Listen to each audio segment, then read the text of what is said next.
নড়াইল বাজার, নড়াইল বাজারে আর্মি টহল। কোনো ইনফরমেশন না, এমনিতেই সেটা তারাই ভালো জানে।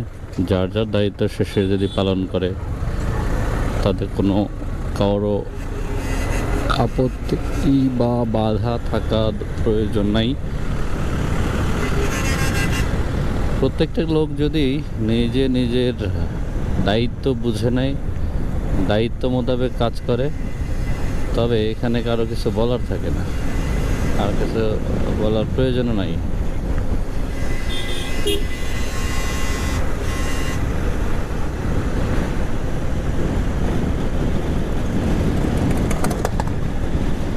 বাজারের মধ্যে 60 গতিতে গাড়ি চলছে, তাও পিছন দিয়ে হর্ন দিচ্ছে।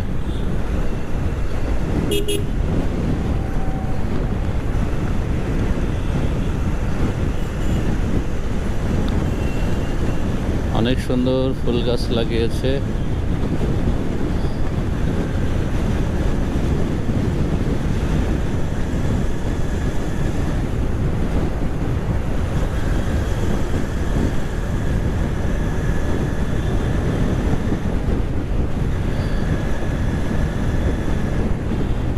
শহর পরিষ্কার পরিচ্ছন্ন রাখার আসলে মূল দায়িত্বই কিন্তু স্থানীয় লোকজনের, এবং সিটি কর্পোরেশন যদি বলেন, পৌরসভা বলেন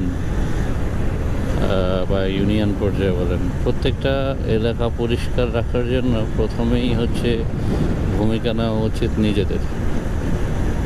তো সেই ক্ষেত্রে এই যে সুন্দর ফুল গাছ লাগিয়েছে, দেখা যাচ্ছে এখান থেকে স্থানীয় লোকজনরাই যদি হচ্ছে এগুলোর রক্ষণাবেক্ষণ বা হচ্ছে দেখভাল না করে, একজন তুলে নিয়ে যাচ্ছে, পাবলিক নিয়ে যাচ্ছে, স্থানীয় লোকজন কিছুই বলতেছে না, তাহলে তো সেটা আর ভালো থাকবে না।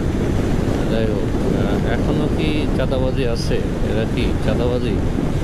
এরা তো গাড়ির থেকে চাঁদা নেয়, যেটা ধারণা করা যাচ্ছে। এই ট্রাক যাবে, এই ট্রাকের থেকে তারা হচ্ছে জোর করে আদায় করবে পৌর কর বা হচ্ছে বিভিন্ন ইয়ে দেখায় তারা হচ্ছে টাকা নেয়। এটা তো আসলে সরকার নিষেধই করে দিচ্ছে।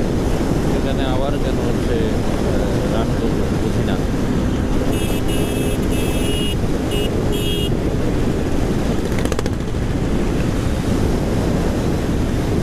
আসলে হর্ন ব্যবহার করতে হয় কেন, এটাই আসলে মনে হয় আমরা অনেকে জানি না।